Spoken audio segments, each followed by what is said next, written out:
Hello, everyone.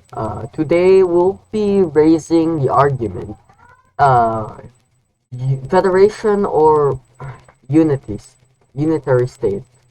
Now, before I get into the argument on which is better, I will give you a brief explanation of both. A federation is where uh, the central government still has ultimate control, but it also has to share the power between different provinces or states in the United States. Uh, and the states or provinces have the power to create laws specific to their state, and ultimate and which means if the the government says, okay, we're not completely sure about this problem yet, so we will let you guys decide it. So it depends on who is elected and who is elected in the legislature and executive offices of these states to decide on that. But in a unitary state, the screw small government. The federal government is absolute control. What and basically the all the things in there's not gonna be any provincial or state legislature. There's only governors, mayors, etc., etc. Because the role of uh, these provinces or states are basically different areas where you could administer the laws uh, made by the central government. So, for example, if the people in BC pass a law, then it's the state's obligation to implement and enforce these laws, and that is up to the governor and the mayors in the states to do that. So I'll give the pros and cons of this. So in a federation, one of the key things that it benefits are minorities, people uh, in central, mainly focused in certain areas of the country, etc., etc. And so basic, and another thing is freedom on another level. You'll explain. You may be a see what you believe in may be a minority in the country as a whole, but you can still represent that within your state by voting for a for Governor X of Party Y that believes in Z. When I say Z, I do not mean the Russian propaganda thing. I mean, you replace the letters with certain beliefs, parties, names, etc., etc. Okay, okay. Anyway, but so I'll just put example. Let's just say I'll put very real life example. Let let's just say in the Rust Belt region of the United States, there are a lot of people here who are workers because there's a very big automobile industry in the Rust Belt, manufacturing industry in the Rust Belt, especially in Michigan. Now, if the uh now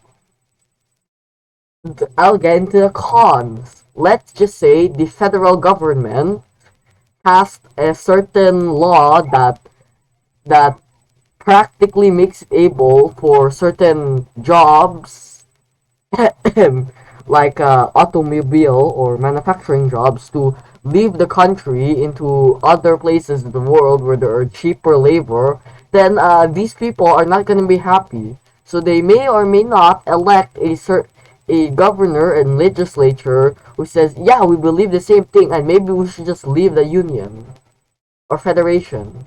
That's what happened in the American Civil War. What happened that led to an American Civil War?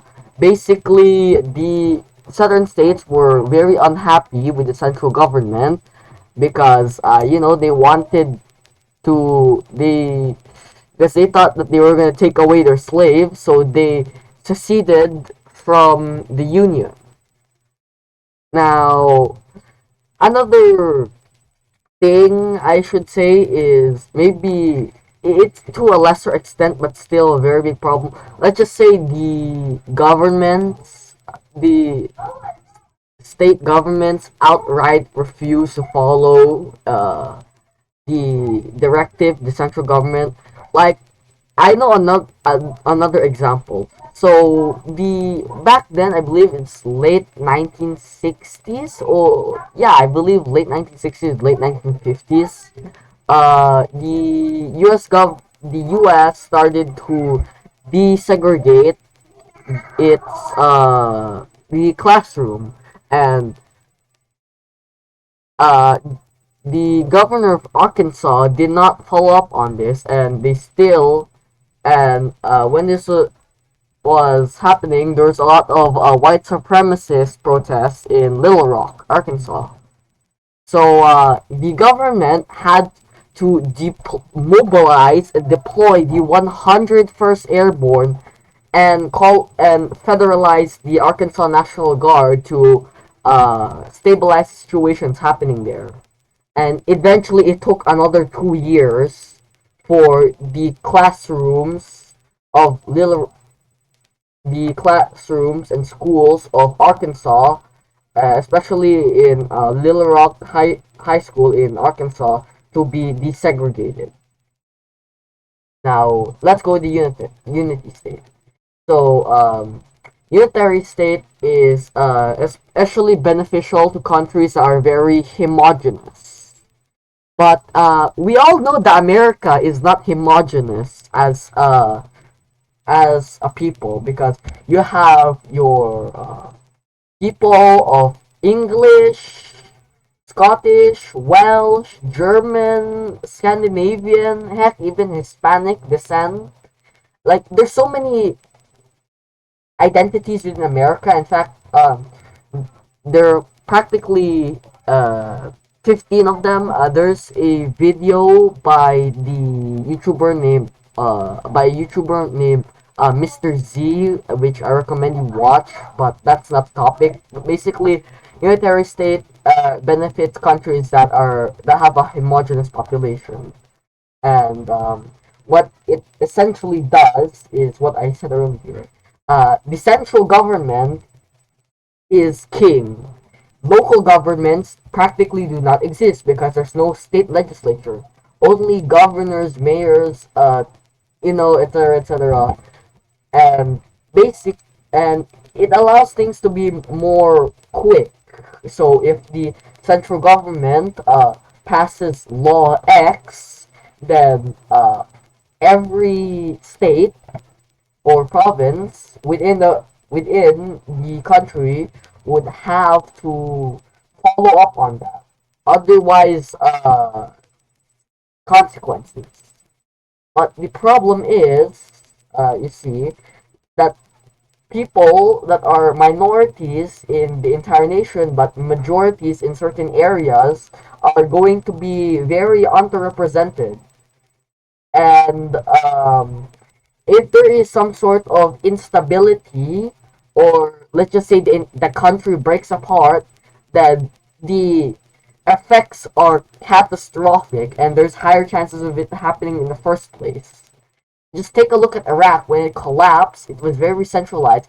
There were many different things that happened, and lots of rebel factions, such as the future Islamic State people, Saddam Hussein loyalists, Kurds who were actually allied with the Americans, and then you have your counterinsurgency guys, NATO, and the central government.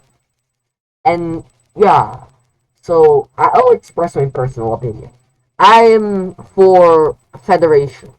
Once your country starts to develop and become more prosperous, because maybe a certain person from Arizona, a certain identity or group of people from this area, uh, from these group of states are a slight have a certain belief, but cannot are unable to represent it nationally or federally because they're a minority, but it's been undecided, so they can just elect people who they think who they believe follow up on these beliefs, and then they can technically be represented. So yeah, that's my beliefs. Okay. Now, if you heard me, my brain melt, like heard my brain melting from how I was speaking near the end. That was, yeah, that's true because let's just say this has been quite long. Anyways, hopefully I could return to modern history of the Philippines and finish my Ahmad Shah Massoud but a project, but again, procrastination and a little bit of stress and yeah, probably lazy. So that's it. I hope to see you guys in the my next upload when if it actually uploads, and goodbye, and I hope you have a nice day. Goodbye, fools.